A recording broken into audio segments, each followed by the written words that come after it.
Você sabia que a anulação do casamento é algo muito recorrente no Brasil? Muitas mulheres, inclusive, enfrentam isso no dia a dia e não sabem, inclusive, que o seu casamento poderia ter sido anulado. Muito prazer, meu nome é Franklin Marques, eu sou advogado, especialista em direito de família e neste vídeo iremos abordar um pouco sobre esse tema, anulação de casamento.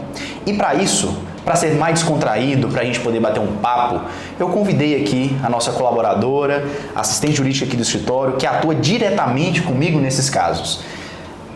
Prazer. Olá pessoal, é um prazer estar aqui conversando com o Franklin. Trabalho diariamente com ele na área de direito de família e presencio essas situações diariamente. Meu nome é Júlia Borges e hoje a gente vai estar aqui conversando um pouco sobre isso para entender justamente se o seu pode ser um desses casos. Perfeito, Júlia.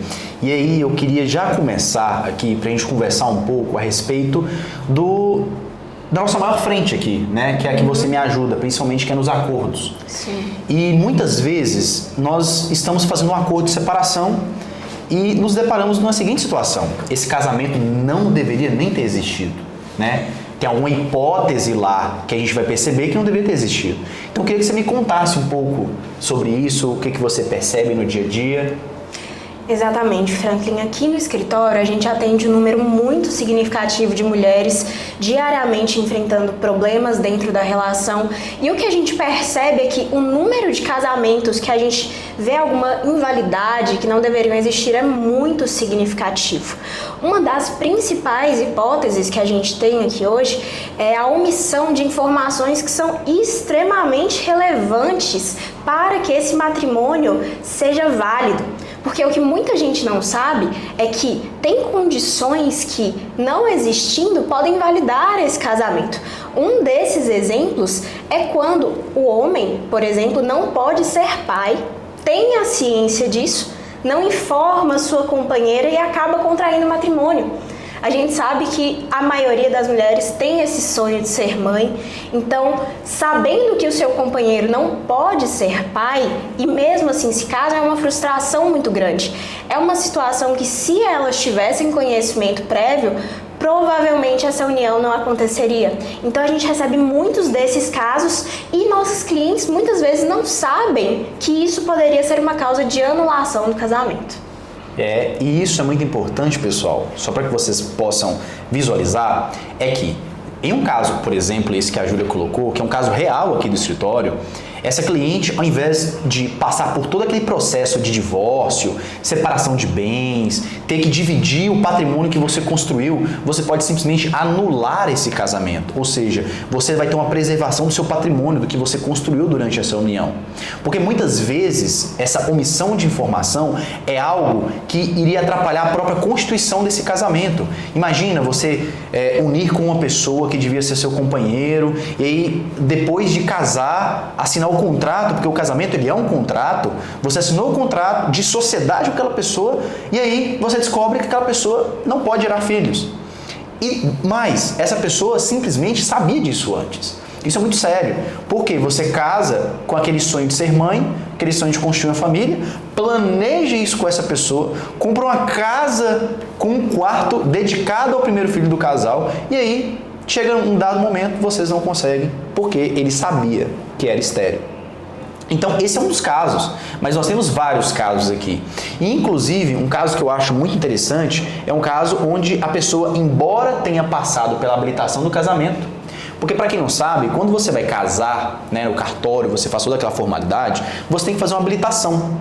E essa habilitação, qualquer pessoa passa. Minimamente ali, não vai ter um estudo psicotécnico e algo muito elaborado, embora acredito eu que seria necessário. Seria interessante.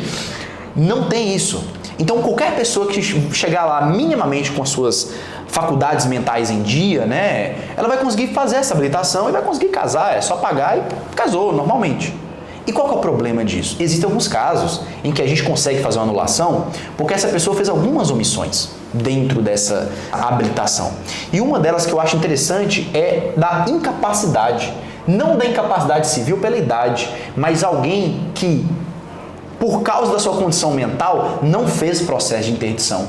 É uma pessoa que, embora seja maior de idade, ela é incapaz de exercer os atos da vida civil.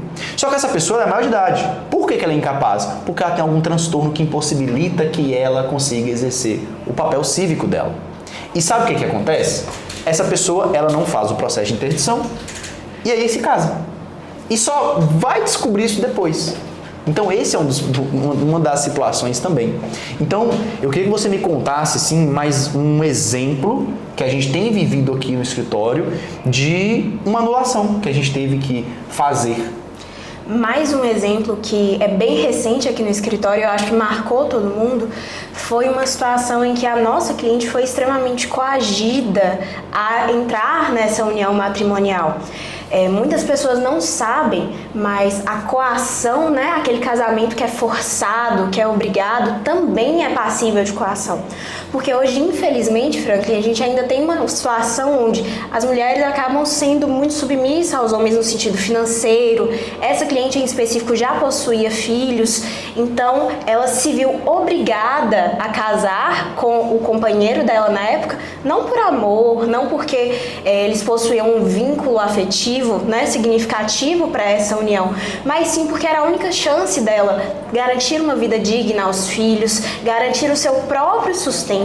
Mas essa união era diariamente motivo de muita dor, de muito sofrimento. Então ela se via ameaçada física, emocional e psicologicamente. Então esse é um ponto muito complicado, porque ou ela se casava ou ela não teria como sustentar a própria família. Mas o que a gente percebe é que em momento nenhum havia verdadeiramente vontade, né, dessa cliente em contrair o matrimônio. E, pessoal, não é somente para anular o casamento todo, tá? Sabe o que acontece muitas vezes? Muitas vezes acontece de você dedicar a família, casar com um homem que seria o homem da sua vida, você se casa com ele, passa alguns anos, a relação muda, a pessoa que você conheceu não existe mais, e sabe o que essa pessoa vira para você e fala? Vamos assinar aqui agora um documento para alterar o regime de bens. Vamos colocar separação total de bens? E detalhe, vira e fala assim, de forma retroativa a data da nossa união.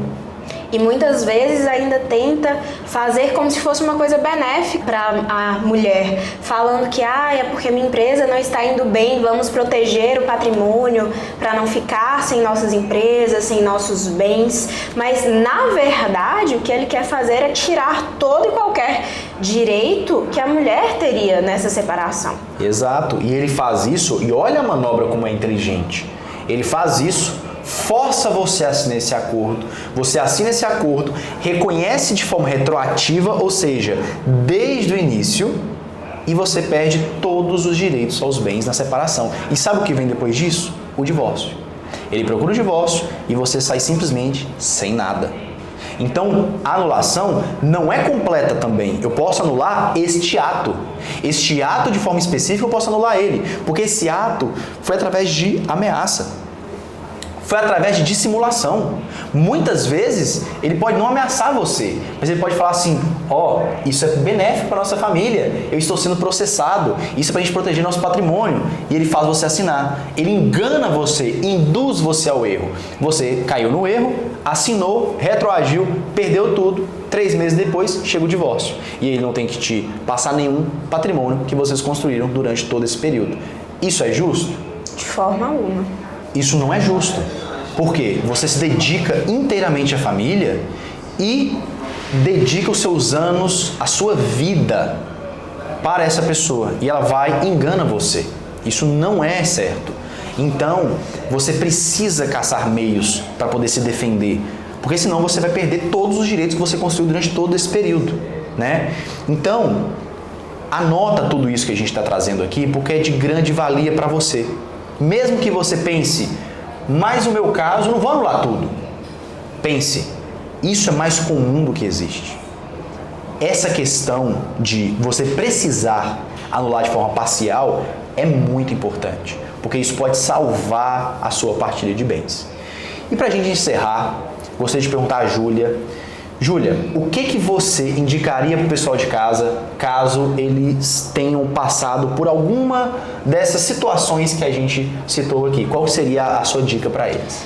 Franklin, uma das coisas que a gente mais vê aqui no escritório é o medo que as nossas clientes têm de iniciar um processo de separação e sair 100% prejudicada, com seus filhos à mercê de uma pensão que não é justa, com ela prejudicada porque, segundo ele que provinha tudo dentro de casa. Então, o primeiro passo é deixar de ter medo e procurar profissionais que saibam te orientar da melhor forma, que saibam traçar estratégias para que desde o início você consiga preservar os seus direitos e analisar o que seria ideal no seu caso. Porque muitas das vezes, tudo que você escuta dentro de casa, de que você não tem direito, isso não é seu, na verdade é. O que precisa é de um primeiro passo com profissionais competentes para te auxiliar, para que você consiga reaver tudo que é de direito e sair de uma situação de opressão, uma situação de perigo, que a gente percebe trabalhando com isso diariamente, o quão prejudicial isso é, e não só no lado patrimonial, mas principalmente psicológico. Então, meu principal recado para você é: não tenha medo, busque auxílio de profissionais e nós estamos à disposição. Estamos à disposição. E vai ser um prazer ter você aqui no escritório. Vou querer entender o que está acontecendo no caso de vocês, porque essa precisão que a gente traz aqui, que a Júlia falou, que eu falei, é isso que faz a diferença. Isso pode salvar o seu processo, isso pode encurtar o seu processo. Essa é a diferenciação. Então, clica no link aqui abaixo para poder conversar com um dos nossos especialistas para a gente poder ajudar você, tá? Foi um prazer estar aqui com você, Júlia. Foi um prazer estar aqui neste momento explicando e conversando esse assunto com vocês, e até a próxima.